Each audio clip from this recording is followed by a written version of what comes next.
يقول يا شيخ مو كل من جنى الطير صقار، ولا يعتلى الصعبات غير العنيدي، ولا يضهد الجرناس يا شيخ مطيار، ولا يرعب الباشق طيور الكويدي. يقول يوم من الأيام رجال قانوس وعنده طير، وهذا الطير غالي عليه، فياخذ هالطير ويروح يتصيد به. يوم من الأيام طلع على الصيد ومعاه الطير، وطلق الطير على الصيد. الجو تخربط، ينطر الطير ينطر الطير ما رجع. قام راح يدور له، جاء وشاف له راعي يسأله عن الطير. السلام عليكم. وعليكم السلام. قال والله ما شفت لي طير. قال لا والله، بس اني من شوي لقيت هنا طيرين متكاونات وضربتهم بالعصا اجتلتهن، وهذنيشهن قاعد اشوي بيهن. قام الرجال دحق على الريش وانه طيره. قالوا يا رجل هذا صقر، شلون ذبحته وتريد تاكله؟ هذا حتى ما ينجي. قال كله طير مثلها طيور. فقال صاحب الطير الجملة الشهيرة المعروفة، قال الما يعرف الصقر يشويه. وهذا زاد رباط السالفة، الما يعرف قيمة الشيء يستهون به. وهذا زاد الراعي قضب الطير ما يعرفه حر ولا صقر ولا شواه وشلاء، وقال الما يعرف الصقر يشويه. حياكم الله وبياكم متابعين برنامج ديرتنا. اليوم حلقتنا مميزة ومختلفة. نحن اليوم ببادية أبو خشب، جايين عند ربعنا البقارة وأهلنا من عشية من قبيلة البقارة، هالوجوه الطيبة، يمتهنون مهنة صيد الطير الحر. طبعا هذا الورث من الأجداد متعلمينه بصيد الطير الحر، يتنقلون من بادية البادية بأوقات معينة يصيدون بها الطير الحر. نرحب وياكم بضيوف برنامجنا الأعزاء. حياك الله خالي أبو لورنس. تحية وتبقى يا طيب، والله محييكم بالمخيمنا. وهذا بالنسبة للمقناص طبعا احنا متوارثينه عن آبائنا وأجدادنا بالضبط. يعني تعرفنا على الوجوه الطيبة اللي قاعدين، طبعا كلهم مهنتهم الصيد. كلهم مهنتهم الصيد. أبو راشد، ومنك أبو سلام عبد العزيز، أبو جميل ثامر عبد العزيز، وكلهم ولادنا اللي معانا، يعني كل واحد يجي ابنه وأخوه معاه. ومنك أنتم من قبيلة البقارة طبعا، من ناحية جبل عبد العزيز، ومخيمين هنا مشان الصيد ببادية أبو خشب. نعم طبعا احنا من قبيلة البقارة من منطقة جبل عبد العزيز. ومنك ونجي بداية الصيد على بادية أبو خشب، كون الأرض هنا سهلة، نقدر نتحرك، نقدر نمشي بيها. يعني تعرف أنت منطقة الجبل كلها شعبان ووديان، ما أقدر تمشي بالسيارة بيها. ونجهز للصيد احنا من الشهر الثامن نبلش نجهز للصيد. هو له موسم بس احنا شلون احنا نسبق بالتجهيز اللي سيارته يسوي لها صيانة. اللي بالقطة هذا احنا نستخدمه للصيد، هذا ضروري. بدك تحاول تأمن قطة وتجهز عدتك، يكون جاك شهر 9. هو بداية موسم الهجرة الطيور بالتاسع، يعني من 10/9 ل15/9 تبلش الهجرة. احنا عاد بهالفترة هذه لازم نجي نركز من الخيم. سبب هجرة الطير ايش هي سبب الهجرة؟ سبب الهجرة لأنه الطير فيه له هجرة. كل الطيور بشكل عام، الطير يسكن بالمناطق الباردة، المناطق الأوروبا وما أوروبا. يعتمد على الجو البارد. الجو بده جو معتدل، يعني له البارد زيادة ولا الحارة زيادة. بهالفترة هذه لما الجو بالمناطق الشمالية يصير برد، يصير امطار، يصير شيء، يبلش يهاجر. طبعا احنا يمرنا الطير مرور بس ما عبور، احنا نسميه عبور، ما يسكن عندنا هين الا بعض الطيور بايام البرد بشهر تشرين ثاني ممكن اذا لقى الصيد شيء يسكن. اما حاليا الطير عبور، يعني يمر بهالاراضي بكل اراضي سوريا والوطن العربي، ويكمل هجرته باتجاه الجنوب على المناطق الافريقيه. يكون ايوه على المناطق الافريقيه احنا نستغل فرصه العبور. نكون مجهزين حالنا من ناحيه الشبك، الانقوله، اذنا بواشق نستخدمها النقل، والحمام والشبك، وارزاق من ربك. اكيد هو رزق. ارزاق من ربك. ابو لورنس، انت من اي عام مبلش يعني تطلع كل سنه للصيد؟ كم سنه مثل ما نقول، يعني كم سنه صار لك بهالمهنه؟ والله يا طويل العمر اني طبعا من قديم، يوم من عمري 6 سنين 7 سنين كنا ننهز من المدرسه نطلع معهن من الطفوله نطلع معهن. بعدين يوم صرنا تعرف انت علينا الاعتماد، صرنا نطلع لحالنا غير هن يطلعون واحنا زاد نطلع، صرنا ننفرد، كل واحد آليته لحاله ينفرد. وهذه طبعا هي اكثر شيء هو باب رزق، واكثر شيء هي سوسه هوايه تصير عندك، تتعود الانسان، يعني بيجي الموسم لازم تطلع كل سنه تروح تطلع، كل سنه تطلع تسوي راحه نفسيه بهالبريه لك، تغير جو. اذا عندك شغل عندك عمل تاجل هالشغل هالعمل هالشهر زمان وتطلع البريه، يعني ما تقدر، ما يجيك صبر. هي مهنه الصيد الحر طبعا هي من تاريخ اجدادنا. نعم. انت الوالد هو اللي يعني علمك هالمهنه هاي مثلا؟ نعم. وقبل جدك زاد متوارث هالشيء هذا؟ نعم. هو احنا بالنسبه لنا احنا تحديدا طبعا اهلنا، بيت من هو يقولوا له مثلا؟ احنا بيت محمد سليمان. اهلنا طلعوا على الصيد بال65 طبعا، على هم يسولفونا بال65 طلعوا على الصيد وصاروا يصيدون. اول منطقه بجبل عبد العزيز ومنطقه تل تمر والريف هذه اول ما طلعوا اهلنا. ايوه. وطلعوا على الصيد وصاروا يصيدون من ال65 هم يطلعون على الصيد، وبعدين عاد تعرف انت توارثت الاجيال، جيل ورا جيل، جيل ورا جيل، لبين ما لحد الساعه هذه. يعني اليوم اني هالساعه هنا معاكم ولا ابو راشد ولا ابو سلام ولا هالشباب، يعني الانسان ما يظل عايش مؤبد، بس الولاد اللي طالعين معنا هسه صغار هذول بدهم هم ياخذون مكان، وهذه هي. نعم يتعلمون. من هالسوالف الطيبه. نرجع لك بهالحوار هذا ونستفاد من معلوماتك. الله يسلمك.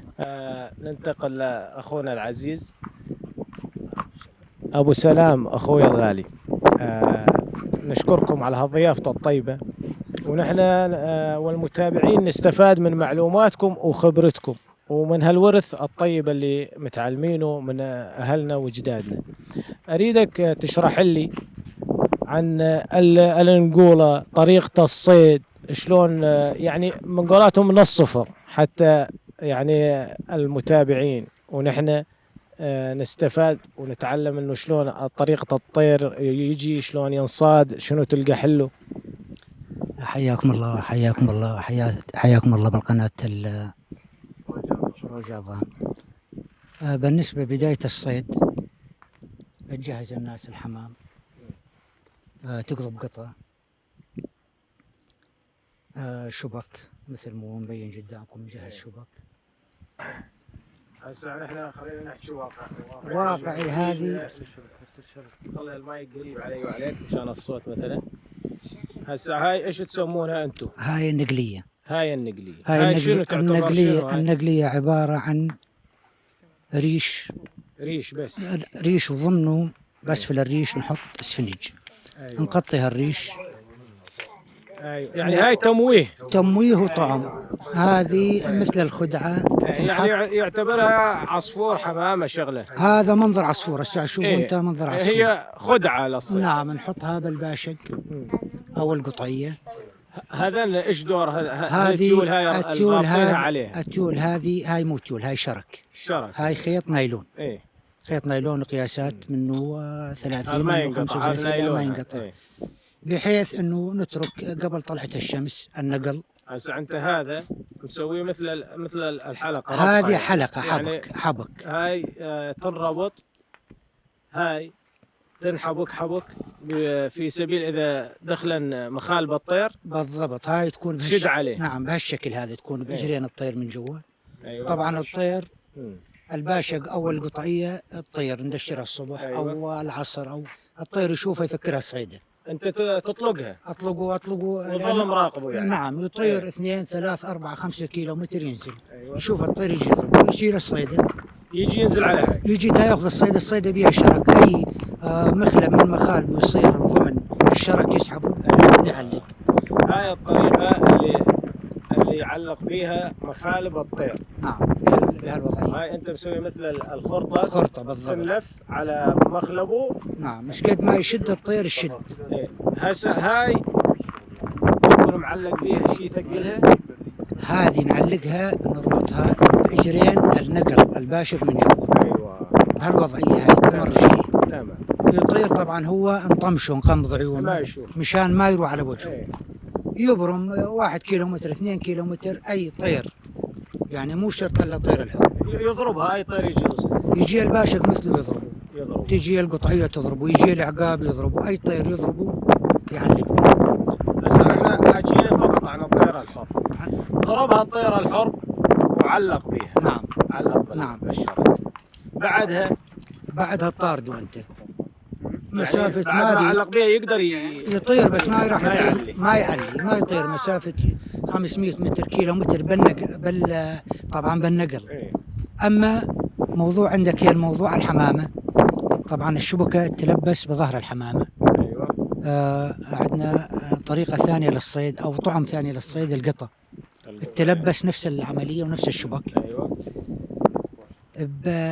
الطير نفس العملية، يجي يصيد يعلق نفس عملية النقلية. أيوة. ولكن الطير يطير من كيلومتر ل5 ل10 بالحمامة. أيوة.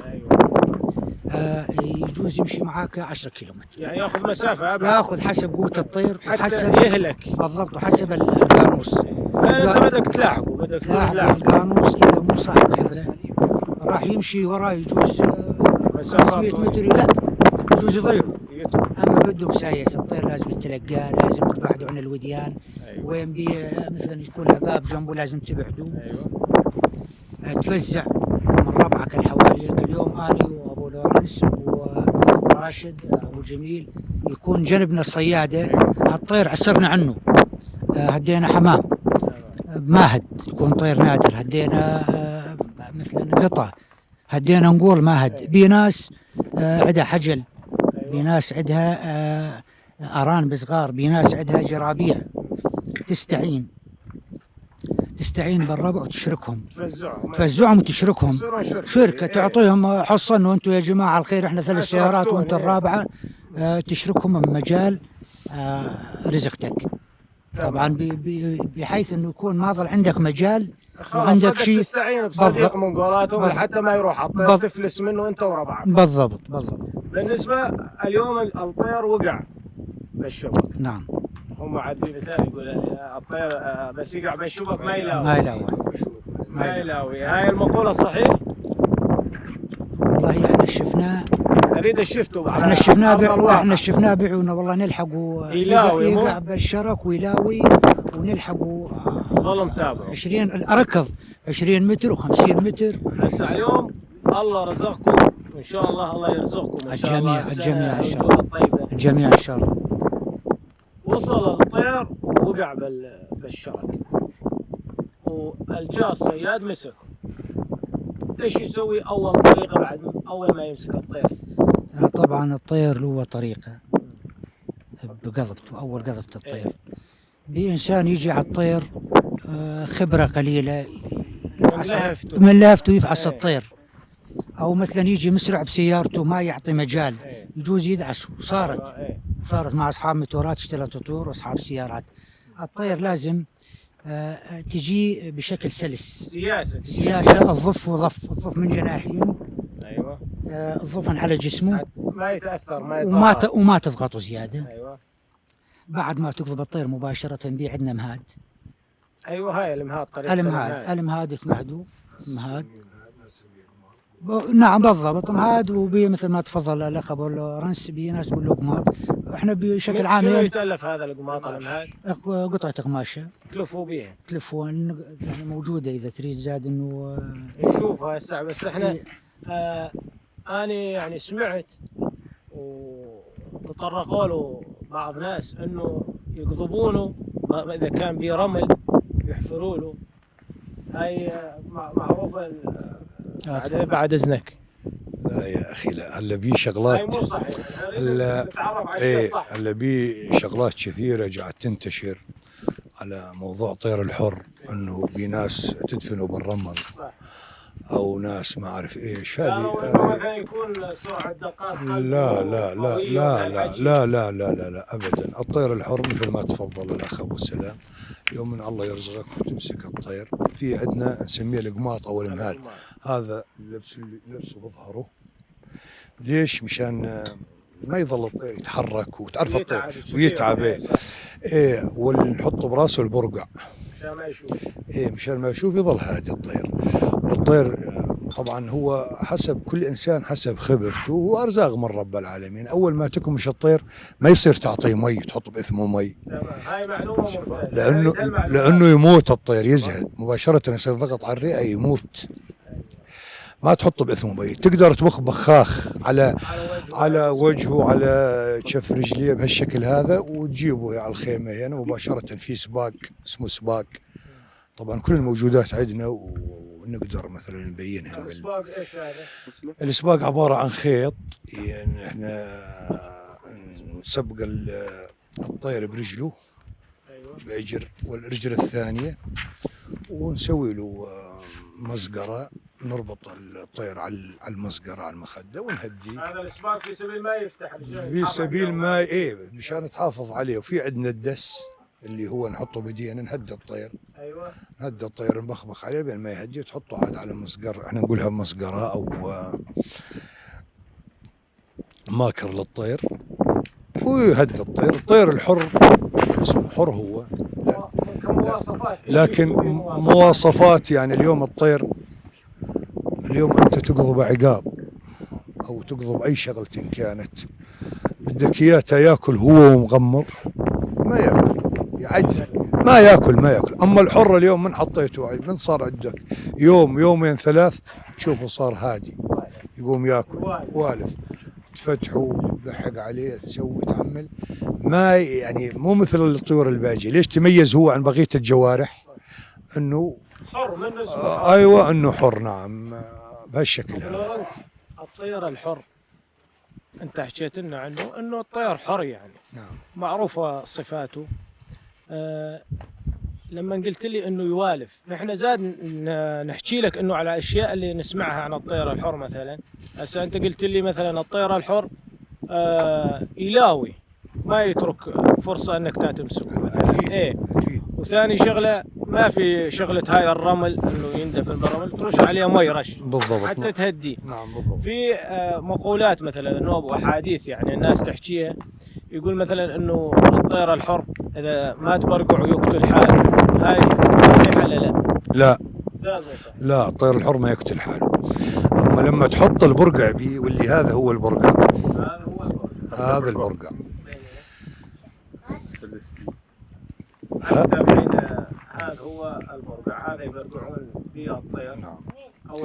هذا اول ما تمسك الطير مباشره تحطه براس الطير مباشر. ليش؟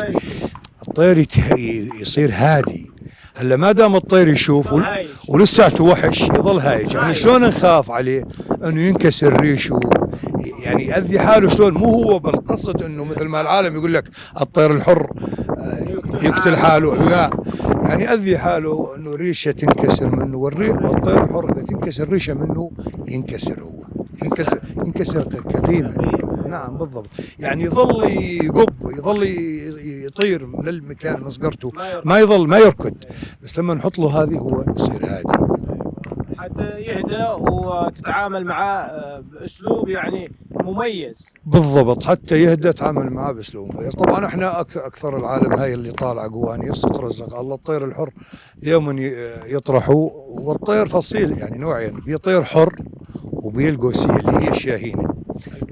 طبعا القوسيه فصيله والطير فصيله لحال.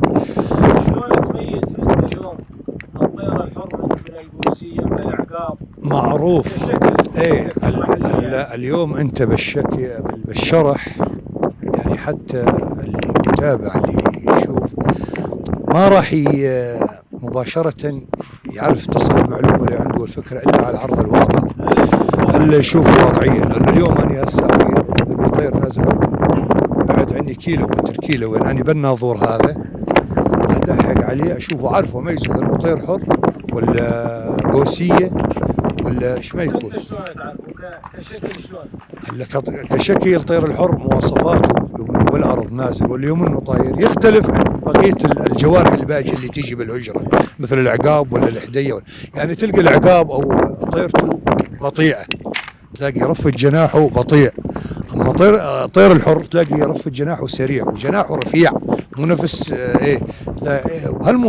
يعني تقريبا يشبه طيرة الباشا طير الحر اللي ما يعرف الطير، بس يجي على حجم اكبر يبين انه حجمه اكبر يعني، ولا نفس طيرة الباشا طيرة خفيفة، والقوسية نفس هاي القطعية بس انه حجم صغير يعني تجي نفس هاي طبعا هي فصيلة ذات في ناس حجم الحر يجي اكبر من حجم القوسية. ايه هلا الحر في له مقاسات، احنا نقيس مقاسات، احنا نقيس بالانج. هلا اليوم ممكن انت تلاقي حر مقاسه 15 انش، هذا احنا نسميه مثلوث هذا ما، ويبلش مقاساته من ال 15 ونص لبين ما تصل 17 وبمقاسات تجي 17 ونص. اذا يزيد المقاس يرخص لا ترتفع قيمته قد ما زاد المقاس وتبقى عاد كل طير حر له وصف الريش. يعني ما كل طير حر اسمه طير حر. هلا ممكن تلاقي طير حر مقاسه 17 تمام يعني بس ريشه عادي، نقول ريش عادي. اما تلقى طير حر مقاسه 17 وريشته حلوه. يعني هين هلا احنا بالمتعارف عليه احنا نقول له طير الحر العادي. الطير الحر العادي الخليجي يسمونه شمالي.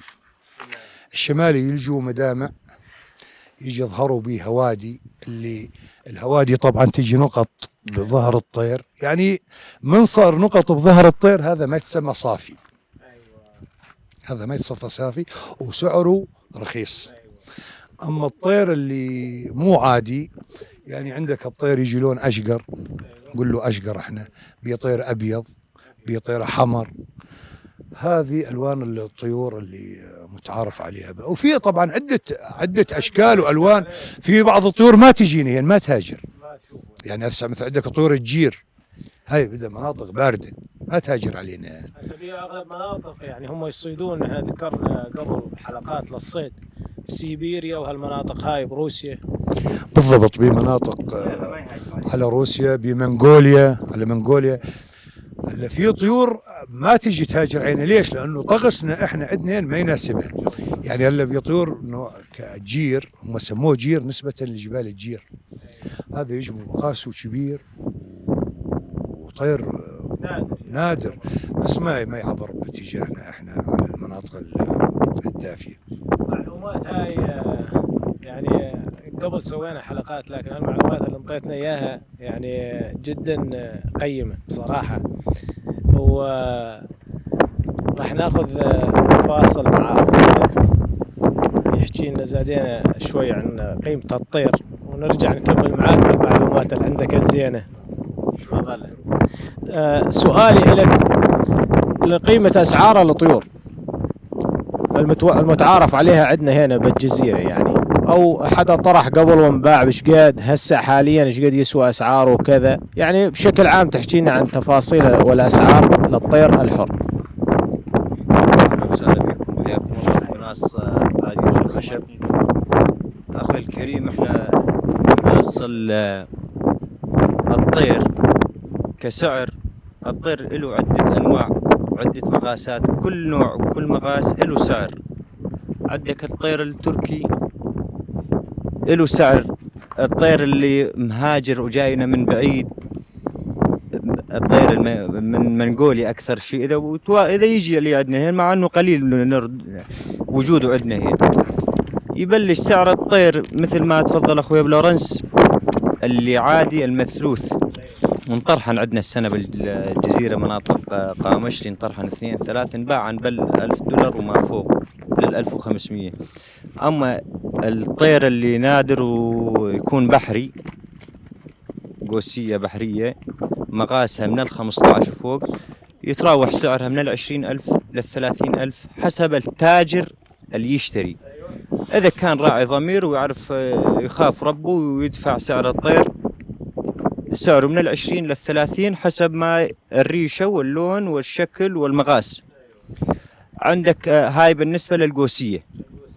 عندك الطير الحر مناطقنا هنا صار لها يمكن 10 سنين ما نزل عندنا الطير الحر، يعني مثل ما كان أولي مناطقنا هنا أكثرية طرحها كله طير حر، قواسي ما بي.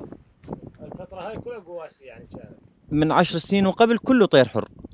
القواسي ما كانت، نادر ما كان الأهلي مثل ما تفضلوا ولاد عمي إخواني. إحنا اللي أقدم صيادة بمحافظة الحسكة هي قريتنا تل اللبن آل محمد سليمان. إحنا من أقدم الصيادة الموجودين بالمحافظة، منها توارثت عاد عمامنا وتعلمنا إحنا. أبوي تعلم من جدي وجدي تعلم من أبوه، مثل ما الحزاني لو مني كنت أطلع مع هذول ولاد عمي وقت طلعت معاهم ومع أهلهم أنا من جيل ابن الصغير هذا. وهسه أنا مطالع ابني وابن أخوي هذا وولاد عمي هذول طالعين ندربهم مثل ما تقول زاد على الصنعة، لأن مهنتنا متوارثة متالية ما نقدر نتركها ولا نقدر نبعد عنها.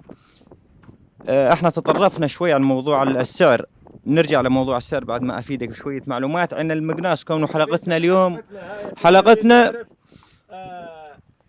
شيء اساسي بصيد الطير، شيء نسمعه من الناس، نحن من الصيادة نفسهم، نعطيك الشيء يعني قيمة نستفاد منها نحن والمتابعين. نعطيك الصبة الأساسية للمقناص. أيوة.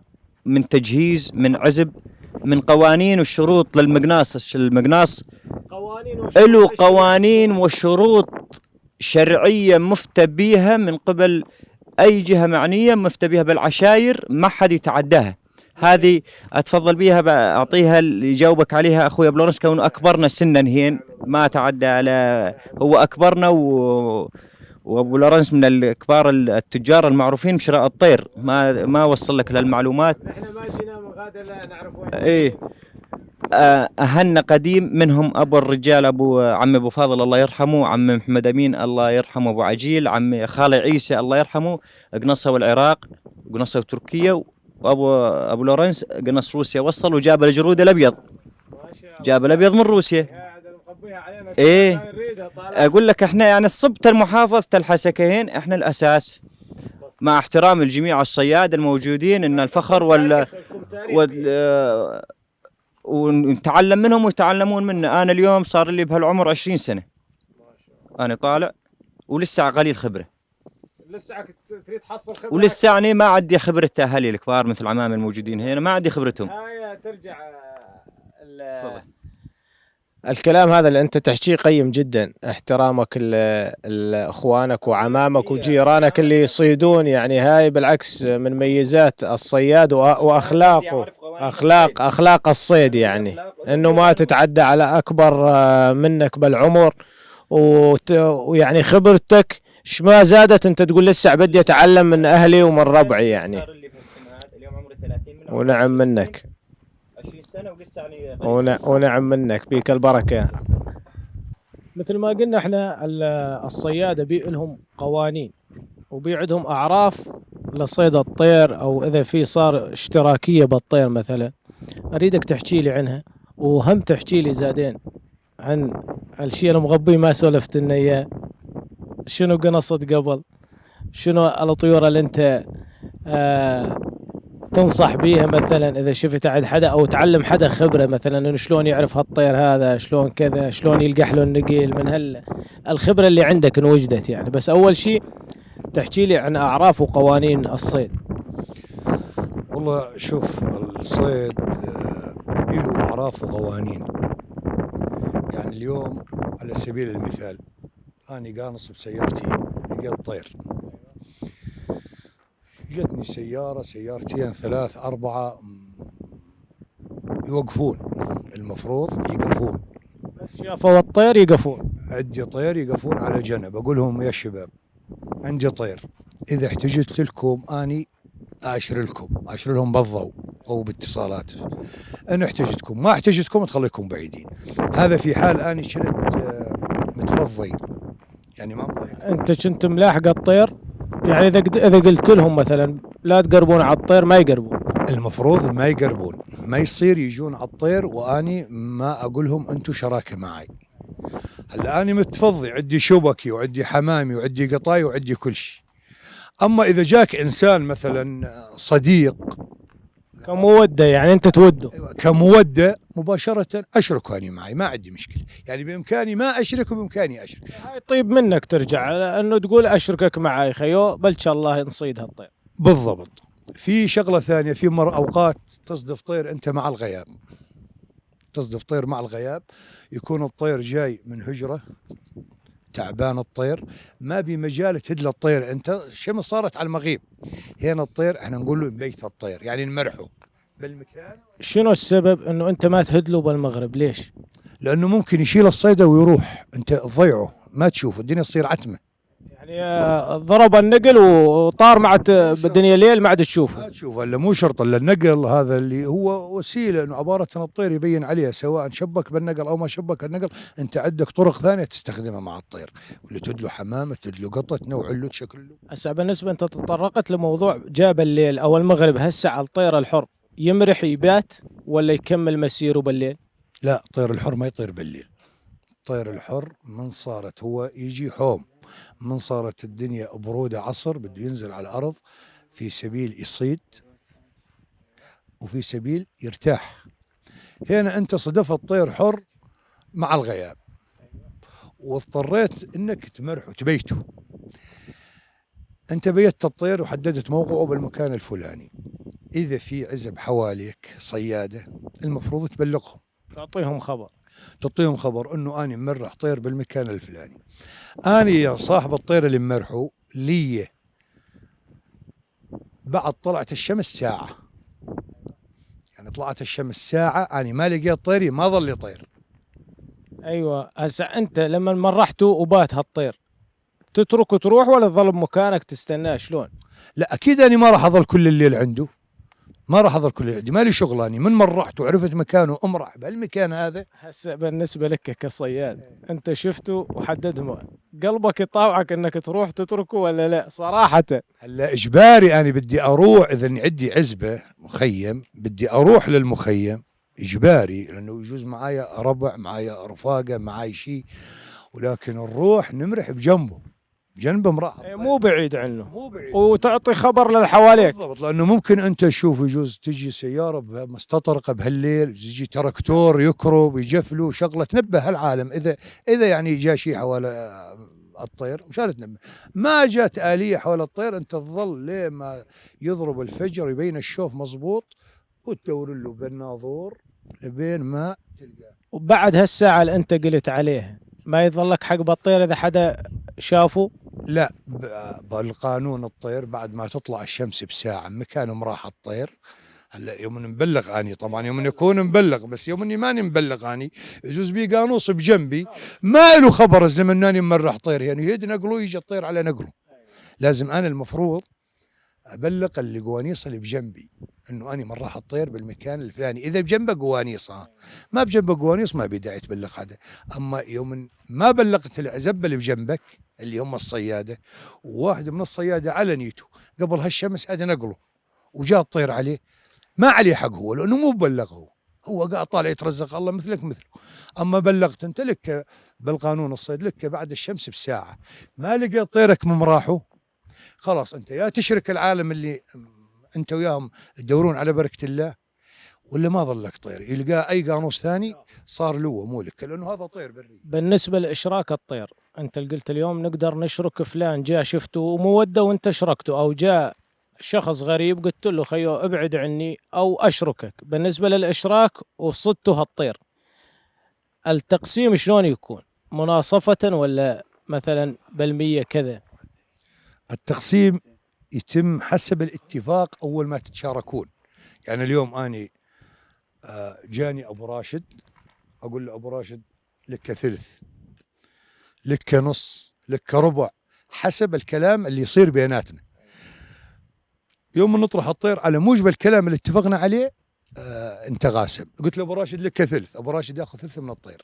هسه بالنسبة انتم هنا مثلا نقول هسه طالعين يجي 5 6 اشخاص، انتم طالعين انه على الشركة كل اللي اذا تصيدون كلكم، ولا كل واحد يتجه بجهة واذا يريد يشرك ربعه؟ لا هسه احنا اللي بالمخيم الهينة، هذا بقانونكم الهين، بقانون الهينة، بما انه انت قعدتوا مع بعضكم وانتم عزبة وحدة وعندكم 4 5 سيارات، تشاركون ال4 5 سيارات مشان الفرحة تصير للكل. للكل يعني. اليوم يوم احنا بعزبة وحدة قاعدين 4 5 سيارات، يجي واحد منا طارح، يعني تحسها فيه ثقيلة شوي. خير ليش ما الكل يفرح؟ مشان الفرحة تعم الكل. بالضبط. بالنسبة لاستخدامك للناظور، شلون طريقة استخدامك وبشنو يلزمك وبشنو يفيدك؟ الناظور انت عندك مقناص، بتركب آليتك سيارتك وتمشي بهالبرية، شوف لك تلة هيك مرتفعة، تقف بهالتلة وتمسح بهالأرض بالناظور، تمسح تبحث عن الطير. ايوه تبحث عن الطير، يعني يجوز تشوف طير نازل. تشرت باشا، الباشا هذا اوقات نضيعه بالبرية، ينزل بعيد عنا ما نعرفه بأي مكان، ندور له بالناظور نلاقيه. بهالناظور يخدمك بتقريب المسافة.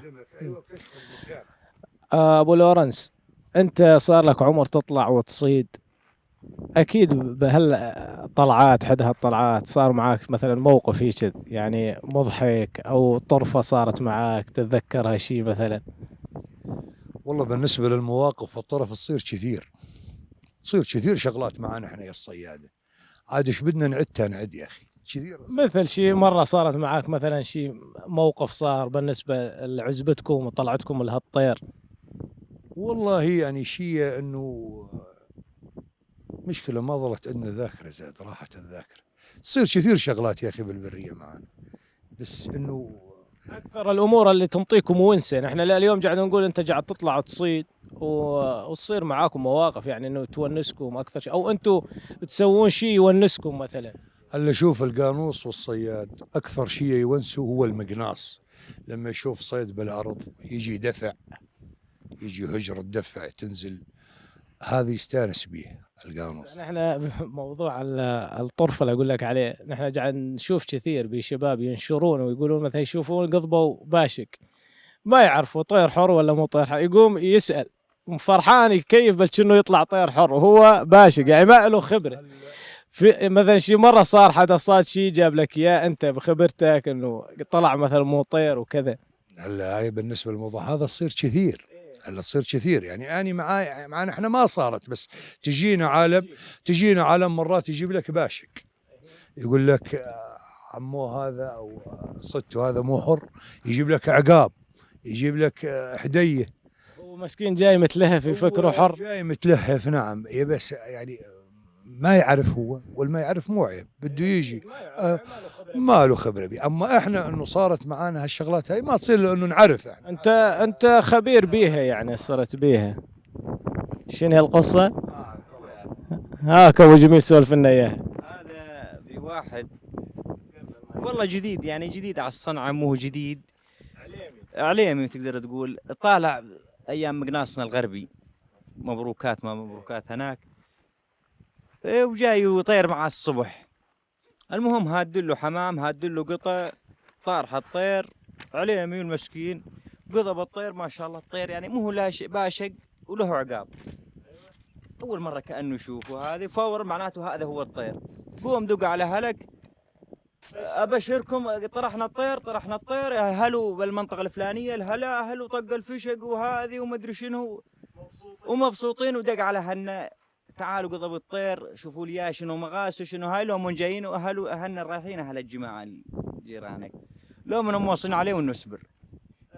اي والله قال الله يهدم بيتك هذا اصبر والله عدل، وقال والله اصبر، قال الله يخرب بيتكم انا دقيت على اهلي وضربوا كل الفشقات ولا وراح انو قال والله اصبر. ها انه بعد هذا طلع اصبر. والله يعطيك العافيه. ان شاء الله هو يعاود ويجي طير حر عافها مو أريدك تسولف لي أو ننقل الحكي لخالنا أبو راشد. أبو راشد، تحكي لي مجالك بالصيد، العمر اللي قضيته بالصيد، فوائد تعطينا إياها قيمة، يعني استفاد نحن والمتابعين منها بأمور الصيد. اهلا وسهلا بكم، حياكم الله. والله مثل ما حكى ابو لورونس وابو سلام، وراثه وسوسه من اب جد. يعني اني طلعت يمكن عمري مثل هالولاد مع ابوي على الصيد، وتولعنا بهالشغله. هسه والله من يصير المقناص 1/9 لولا عندنا اشغال اعمال نعافها البريه. انت اكثر شيء تضرب على بالك راحة البال ولا لا، بس الطير رزق من الله. اما اي والله، اما صارت سوسه والله راحه البال والكيف بالبريه. انت يعني قام تدور زاد اهم شيء راحه البال. اي والله الطير هذا رزق من رب العالمين.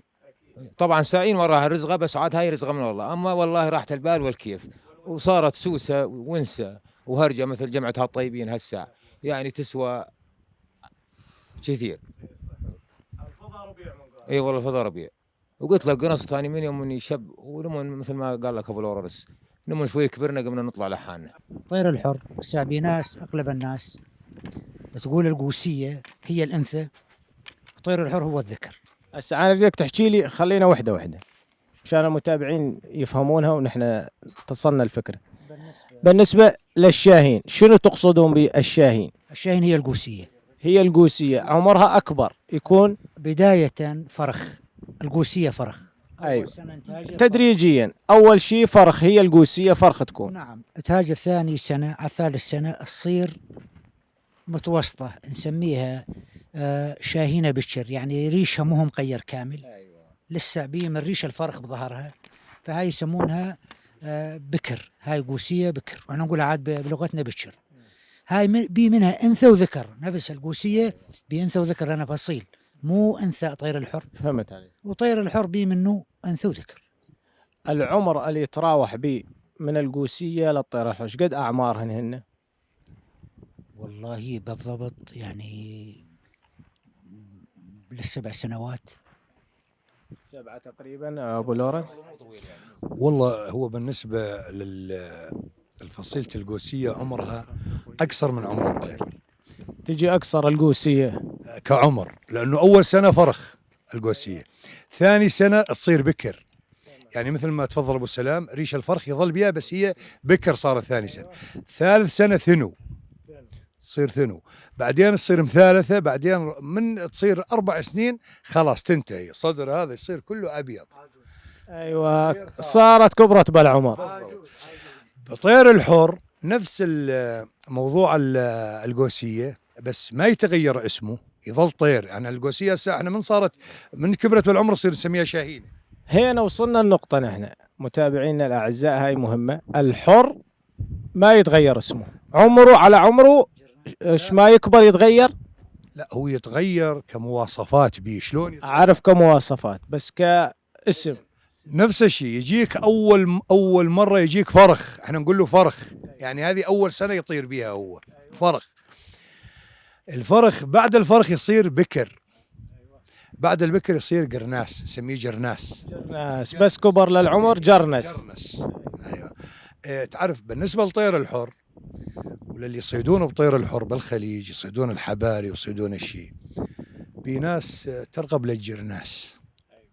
الجرناس يكون عنده خبرة، يعني يقول يسمونه مقرنس خلاوي، يعني مقرنس يقول هسه يقوم يضرب يصيد الجرناس، انه اللي يربيه كل طير تربيه وتدربه يصيد. بس كالجرناس يعني عن الجرناس. اما كفعل يعني الجرناس يكون مجرنس، يسمونه خلاوي، يعني مجرنس بالبرية، مو مجرنس. ايه ولو خبرة، له خبرة، يعني تهده على الحبارة يصيد الحبارة مباشرة، مو مثل الفرخ يعذبك أول فال تيتعلم على الحبارة، يعني مو شايف حفار لسه على الفرخ، ممكن مو صيده بالبرية، أما الجرناس صيده مرة عليه، متعود عليه. هنا الصقار بالخليجي يرغبون للجرناس، عكس القوسية يرغبون للفرخ أكثر من الشاهين اللي العمر أكبر. ليش؟ لأن القوسية الشاهينة ريشه ما يتحمل يوم يهدونه على الصيد مباشره ينكسر ريشه الشاهينه، ما تتحمل دعك مثل الطير، ومن كبرت بالعمر بسرعه تهرهر. يعني مثل خيو السيارات الصيني والياباني، الطير الياباني يظل مقاوم خرج دعك. ايوه خرج دعك، والصيني يتهرهر. اما حاليا القوسيه البحريه الفرخ مرغوبه بالخليج وسوقها طيب. يا سيدي ان شاء الله يرزقكم، واستمتعنا جدا بهالحلقه الطيبه، واستفدنا نحن والمتابعين معلومات قيمه من عمنا ابو لورنس شيخ الكار من قولتهم والشباب الطيبه. وهاي حلقه جدا قيمه ان شاء الله، واستفدتوا منها ونحن استفدنا منها، وان شاء الله نلقاكم بحلقات جديده من برنامج ديرتنا مع اخوكم علاء الملوح. ونسلم عليكم من عند أهلنا من بقارة الجبل من مقناصهم بادية أبو خشب. حياكم الله وبياكم.